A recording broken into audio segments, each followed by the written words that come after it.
You're now ready to add photos to your spread. Start off by selecting one of the picture placeholders.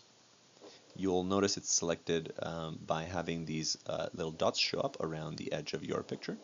Come on up to File in the top left-hand corner and find Place. Click once on there. And we're now going to be prompted to find the photographs that we'd like to place within that space on our spread. I have my photos on my desktop in a file called Architecture Publication Photos.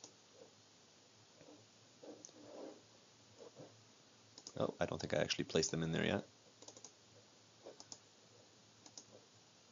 There we go. So I'm going to come back here. I'm going to select my picture placeholder, go to Place. I'm going to go to my desktop, double click on the architectural publication file, and here are pictures of a project that I was working on a few years back. It's a Canada Post facility. So I'm going to select the picture that I'd like to showcase. I think I'm going to go with this one right here. Click on Open. And you'll notice that it fits to an improper scale. What we're going to have to do is once it is placed in here, you can right click, come on down to Fitting, and click on Fill Frame Proportionally. You'll notice that it is now a little bit better fitted.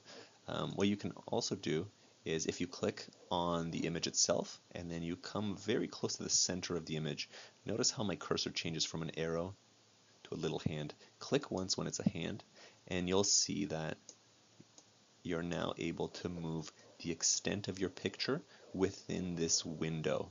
So in case you have a longer photograph and you'd like to focus on a different aspect of that picture, you can go ahead and do that through this command. So I'll show you guys how to do this on a little bit more of a complex layout. Let's go with something like this. I'm going to select my first layout.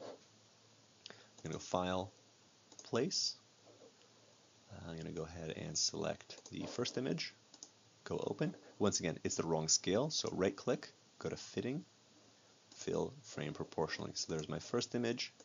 My second one is going to go right here. It's already pre-made, so I'll go to File, Place.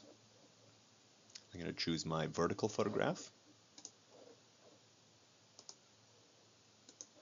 Make sure Fitting is selected as per the previous discussions. And finally, I'm going to place in my third photograph, which is this one right here. Right, for each of these, you will have to right-click, go to Fitting, and select Fill Frame Proportionally. And there we go. If you want to see what your page would look like without all of these guides, you can click on W once, and it'll show you just a straight-up page with no guides bothering your view. There you go. So this is pretty much the last step. If you've gotten your text and your pictures in place, you're ready to move on to step number 6, where you'll be sending me what you've made.